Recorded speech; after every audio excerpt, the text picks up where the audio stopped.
Social sciences বিভাগে 2018 শিক্ষাবর্ষের শিক্ষার্থী। আমরা এখানে কেন দাঁড়িয়েছি? আমরা কিন্তু আজকে এখানে তৃতীয়বারের মতো দাঁড়িয়েছি। আমরা প্রথমে একবার ডিপার্টমেন্ট অবরুদ্ধ করেছিলাম, তার আগে আমরা সকল ফর্মালিটি মেনটেন করেছিলাম। আমাদের যেটা মূল দাবি ছিল সেটা হলো আমাদের লেভেল 5 সেমিস্টার 2, যেটা মূলত একটা প্র্যাকটিক্যাল পরীক্ষা, সেটা দ্রুততম সময়ের ভিতর নিয়ে আমাদের আসন্ন বিশেষ পরীক্ষা অংশগ্রহণ করার সুযোগ দিতে হবে। ডিপার্টমেন্টে আমরা একাধিকবার অ্যাপ্লিকেশন দেওয়ার পরে এর কোনো পজিটিভ ফিডব্যাক পাইনি। তারপর আমরা যখন ডিপার্টমেন্ট অবরুদ্ধ করি, তারপর প্রক্টোরিয়াল বডি এসে আমাদের আশ্বাস দেয় যে তোমাদের সমাধান হবে। এই মর্মে আমরা আমাদের আন্দোলন প্রত্যাহার করেছিলাম। আমরা প্রশাসনে আমাদের সকল নথিপত্র দিয়েছিলাম সারা বাংলাদেশের পরিস্থিতিকে ফুটে তুলে যে সবাই পরীক্ষার সুযোগ পাচ্ছে। প্রশাসন তারপর আমাদের কোনো স্যাটিসফাইং অ্যান্সার বা কোনো ধরনের সমাধান দিতে পারেনি। বিভাগও আমাদের তাদের পক্ষ থেকে কোনো স্যাটিসফাইং অ্যান্সার বা সমাধান দিতে পারেনি।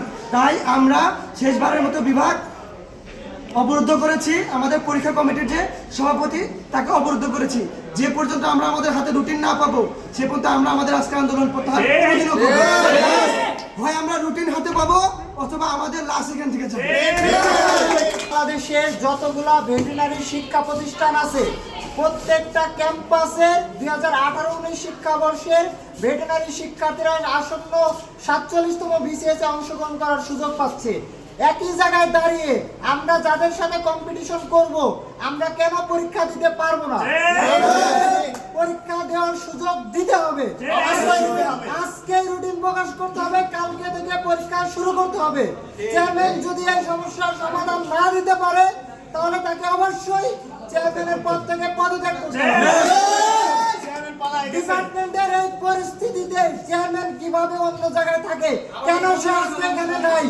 সে অন্য কোন টিচারকে ভারপ্রাপ্ত সভাপতি হিসেবেও দায়িত্ব দেন নাই, ছুটিও নেন নাই, তাহলে কেন সে এখানে নাই? অবশ্যই এর দায়ভার নিতে হবে এবং জবাবদিহিতা করতে হবে। আমাদের রুটিন আজকের মধ্যে কালকে থেকে পরীক্ষা শুরু করে প্রকাশ করতে হবে।